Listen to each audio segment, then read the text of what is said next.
This is KGW News at 5. We begin here at 5 o'clock with breaking news and a manhunt in the eastern part of Multnomah County. Take a good look. Police are looking for this man, 23-year-old Logan Cantwell.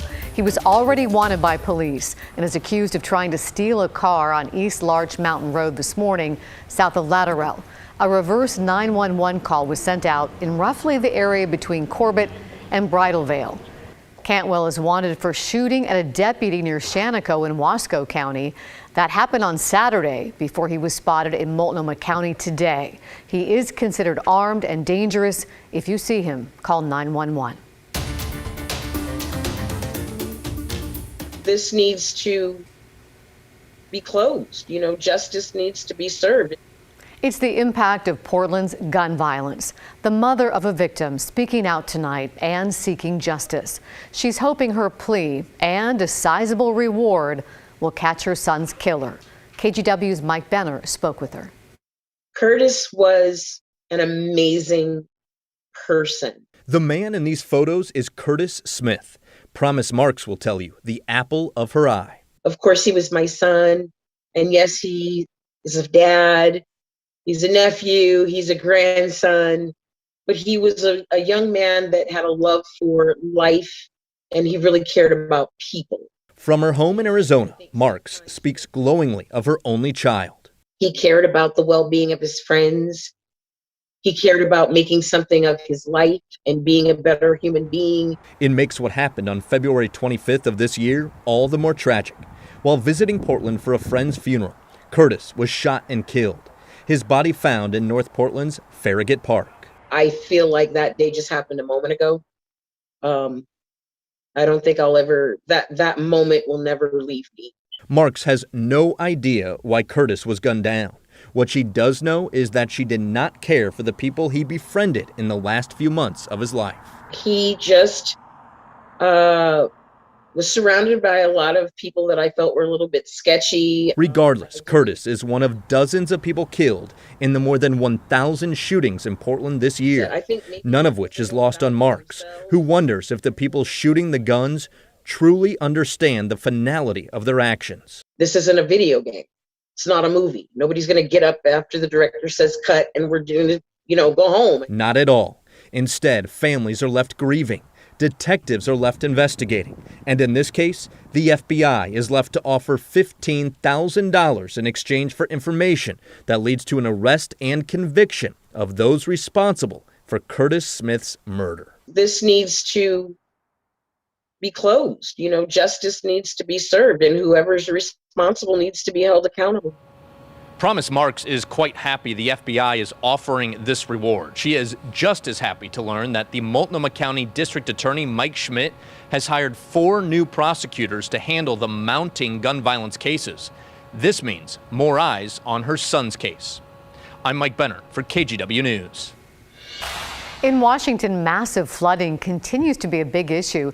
This is aerial video from around Whatcom County in the northwestern part of the state.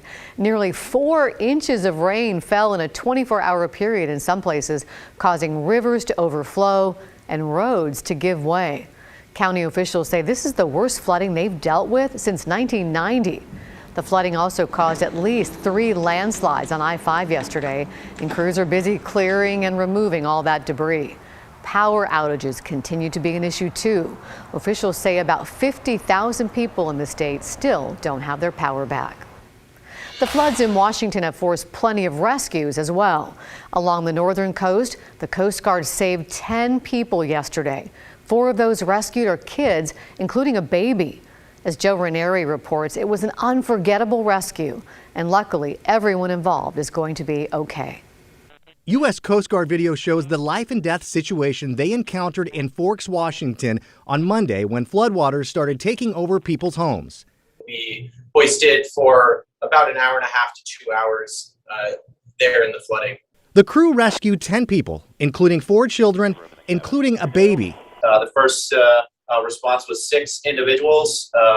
There was 4 kids. Included that. And flying nearly 190 miles from Warrenton to Forks was no easy task. While we were on our way, we experienced fairly low visibility, very high winds between 50 and 60 knots. Those winds shifted a lot while we were en route. There was that big atmospheric river that we've all been dealing with up here. Once they arrived, crews pulled people off of roofs because the current was too strong for rescue boats. I stepped out onto the deck, and there was probably about halfway up my truck, I saw water, and I knew I wasn't getting in the truck. One of those rescued is Jim McGilvery. He was on the phone with a local fire chief who told him to start shouting to see if any of his neighbors needed help. So I started shouting and shouting and shouting. And finally, I heard a man's voice, and he said he was okay. He grew concerned thinking about a family nearby who he hadn't heard from.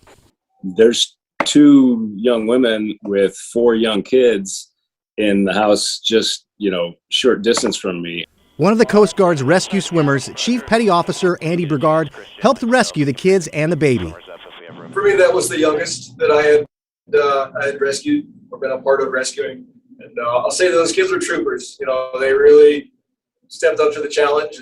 And for Jim McGilvery, you have no idea how much wind is actually created by those helicopters. It was a rescue he'll never forget. The guy just threw the harness around me, got me all set up, said, okay, I'm going to wrap my legs around you when we go up, and I just want you to look down the whole time. A rescue where everyone got out safely. We were all fairly well trained for this type of mission, and it felt really good to be able to execute it with a happy ending. Joe Ranieri, KGW News. Well done to the Coast Guard. In the continued fight against COVID, Pfizer has signed a deal to allow other manufacturers to make its experimental COVID pill. This is a move that would help make treatment available to more than half of the world's population.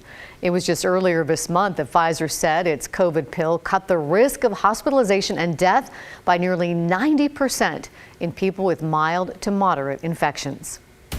Tonight, the Portland School Board will revisit a vaccine mandate for students. All meetings from now on will be virtual. During the last in-person session last month, some parents refused to mask up. We expect PPS staff to recommend delaying a vote on the mandate for at least 6 months. A scare at a Salem middle school after a student brought a gun to class. Yesterday, a staffer at Stevens Middle School reported a student had a gun hidden in their backpack. Staff detained the student until police arrived and arrested them. Another student was also found with a knife at school. Nobody was hurt in all this. The school's principal sent a message to parents saying, in part, they don't believe an attack on the school was planned, and the investigation is still ongoing. The principal also pointed to Safe Oregon. It's a program run by Oregon State Police where people can anonymously report threats like bullying, harassment, and weapon possession. Wildfire recovery is still in progress across Oregon. While the road is a long one, communities ravaged by fire are banding together to help each other. Christine Pitawanich has the story. The people in this group come from all walks of life, from California to Oregon. But the one thing that drew them here to the Santiam Canyon is something they all have in common. In some way, everyone in this group is fire affected. I'm Dina Freris, and I'm co-founder of the Santiam Canyon Wildfire Relief Fund. Freris helped organize the meeting. The group, made up of nonprofits and community members, toured burned properties in the Santiam Canyon. Jennifer Gray Thompson was one of them. And I'm the CEO and co-founder of an organization called After the Fire.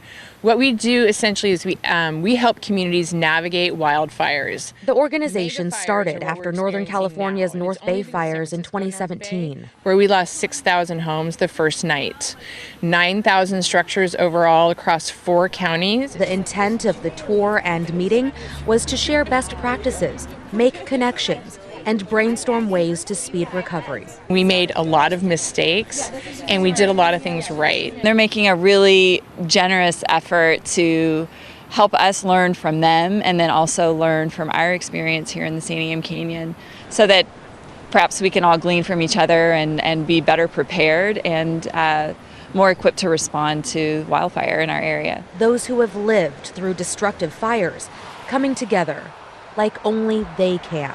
You can't learn it and you can't teach it.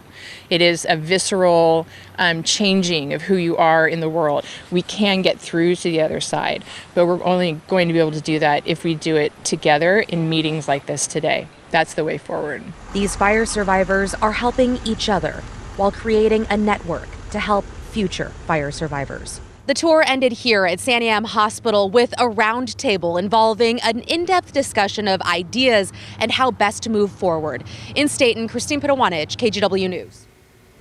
In Washington, the state's bipartisan redistricting commission has missed its deadline for redrawing political maps. So the task will now go to the state Supreme Court. It's the first time the panel has failed to finish its work. It was established with a state constitutional amendment following the 1990 census. 2 Democrats and 2 Republicans make up the commission. Washington's High Court now has until the end of April to draw up 10 new House districts and 49 state legislative districts.